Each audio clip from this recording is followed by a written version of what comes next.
السلام عليكم ورحمة الله وبركاته. kusoo dhawaada course-keena Adobe Illustrator. casharkeena maanta waxa uu ku saabsan yahay qaabka loo sameeyo graphics. Graphics micnaheedu waxay tahay waa marka aad rabto inaad ku soo bandhigto shaxdaada qoraalka sidii graph ahaan. Ka soo qaado karo marka qaar inaad waxa laga yaabaa qoraalada qaar dad qaar inay ka siin, laakiin qofka jaahilka ama qofkan cilmi aqoonta badan lahayn ama qofkan qoraalada aan ka siin waxa wax lagu fahamsiyo waxa loo yaqaan graphics. marka graphics-kaas qaabka loo sameeyo ayaa rabnaa maanta inaan course-kan ku qaadano. marka file new noo tag, kadib project cusub noo soo kici, kadib okay iska dhig sababtoo size looma baahno. artboard-kan keen marka waxaad tagtaa halkan hoose, halkaas waxaa ku qoran right click haddaad dhahdo waxaa ku jiran graphyo tira badan. kasoo qaad kan column graph tool markaad sameynayso kale sidaan kale saan uu sawir. marka sida uu sawirto kadib waxa ku soo badaya box-kan yar. box-kan waxa waaye waa xogta meesha la gelin lahaa.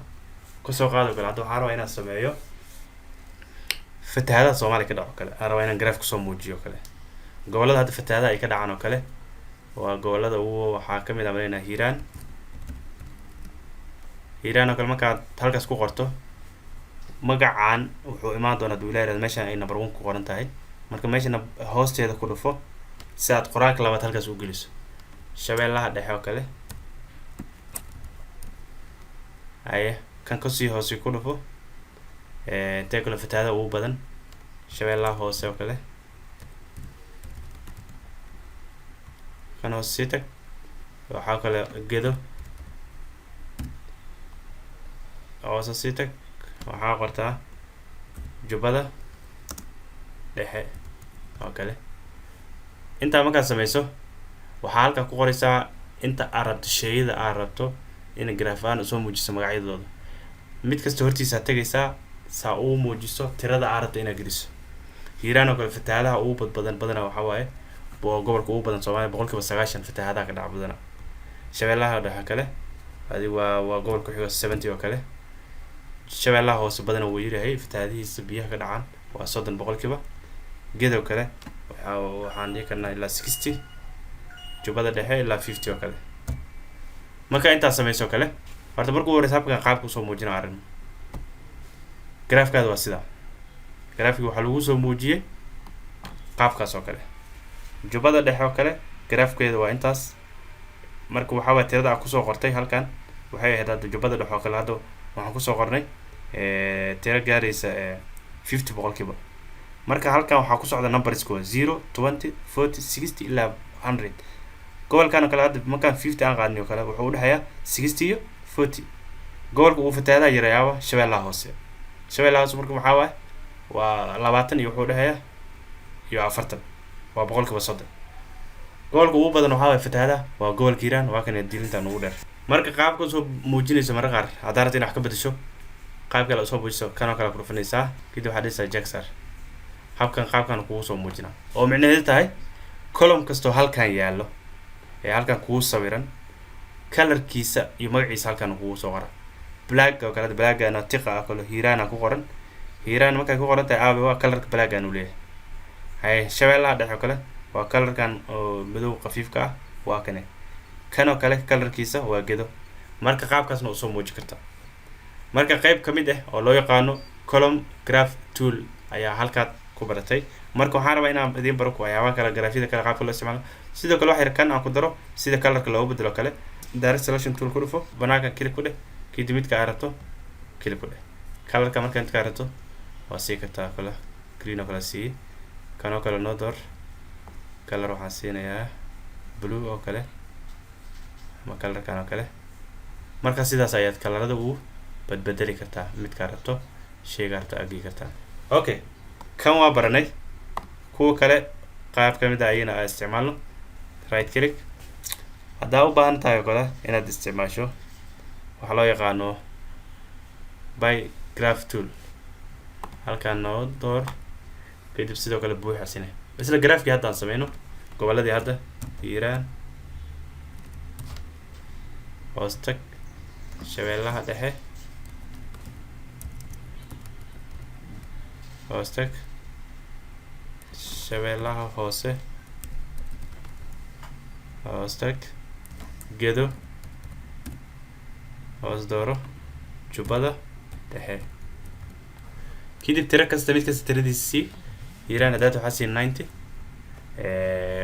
shabeellaha dhexe waxaa siinay 70 shabeellaha hoose imisaa siinay halkaan ka jeegareen shabeellaha hoose waxaan siinay 30 saasaan filayaa sababtoo graafkeeda ka muuqdo haye gobolka gedo waxaan siinay 60 gobolka jubbada dhexena waxaan siinay 50 kadib waxaa dhahdaa jeegaas calaamada apply noo leh idan halkan waxaa lagu soo bandhigay waxaa loo yaqaano qaab kale oo ka duwan qaababka la soo bandhigo graafka ama qaabka usoo baxayo kale hadda waxaad doorataa midkan oo kale sa waxay ugu duubto kadib okay dheh qaabkaas uu kugu soo bandhiga taa micnaheedu waxay tahay marka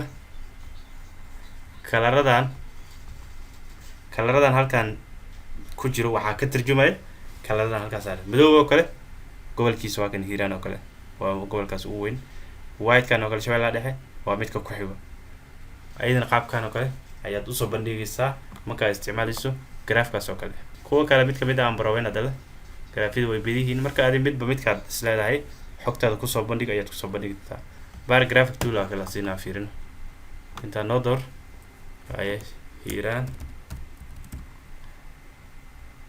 waxaa doortaa shabeellaha dhexe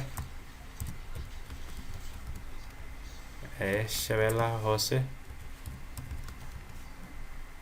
waxaa doortaa gedo waxaa noo doortaa jubbada dhexe kadib numberska sii 90 sii hiiraan kan 70 aan siiyey shabeellaha hoose waxaa siiyey hadeeta waxaa siinay shabeellaha hoose waxaan siinay 30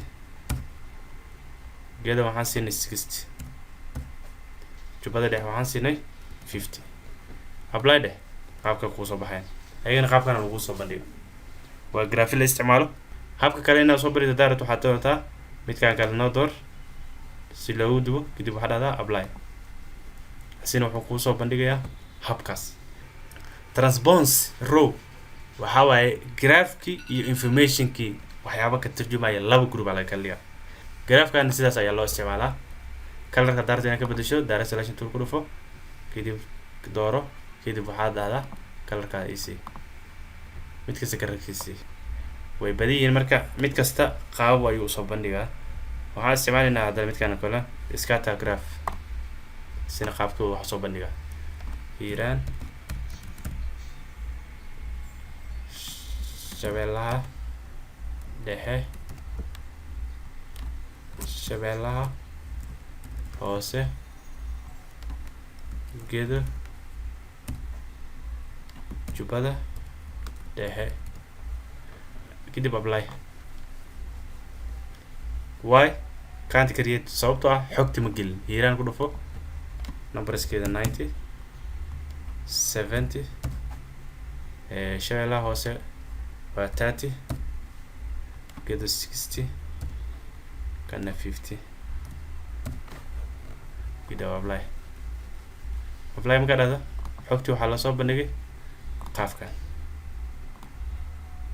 habkaas ayaa lasoo bandhigay markay graphiska la isticmaalo way kala duwan yihiin marka adiga midkaad is leedahay xogtaada kusoo bandhig ayaad kusoo bandhigaysaa marka xogta halkan ku jirto ayaa graafkan kusoo bandhigay iyo xogta graafka lagu soo bandhigay iyo kan graafkan ku jirto iyo kan midkan ku jirto all waa same wax kala duwan ma jiraan waa isku xogti sababtoo xogtiya sida u gelinay qaabka la soo bandhigaa ay ka kala duwan yihiin oo kaliya marka isliin marka xogtan sida markay tahay iyo kan markay sida tahay isku mid maahan isliin mina qaabka la soo bandhigo oo kaliya ayaad kala dubtay oo adigoo isticmaalaya graafkan noocan ah marna aad isticmaalaya graafkan marna aad isticmaalaya graafkan sidoo kale colorkiisa waa ka bedel kartaa direct selection tool ku dhufo kadib meel banaan kali dheh kadib color dooro kadib colorka waxaa dhahdaa noocaas isi kana kala isku color ka dhig sababtoo ah in isla socon si loo ogaado all marka sidaas ayaad colorada u bedeli kartaa marka qaabka loo isticmaalo graphicska waxyaabaha lagu soo bandhigo xogta ama daatada lagu soo bandhigo waxaad ka heli kartaa toolska markaad tagto dhanka right game ka dhada mar walba waxaa u dooran column graph tool ayaa number 1 u saaran kadib right click dheh midkaa rabto dooro kadib adiga midka ku anfaco ee daatada aad kusoo bandhigi karto ayaad isticmaali kartaa kadib programkaada markaad dhamaysto waa qaabka loo save gareeyo waa taqaanaa file tag kadib waxaa dhahdaa export kadib as image u save gareyso as pdf waxaa rabto marka insha Allah taala cashirkeena halkaas ayaan maanta kusoo gabagabeynaynaa هذا ما ستين السلام عليكم ورحمة الله وبركاته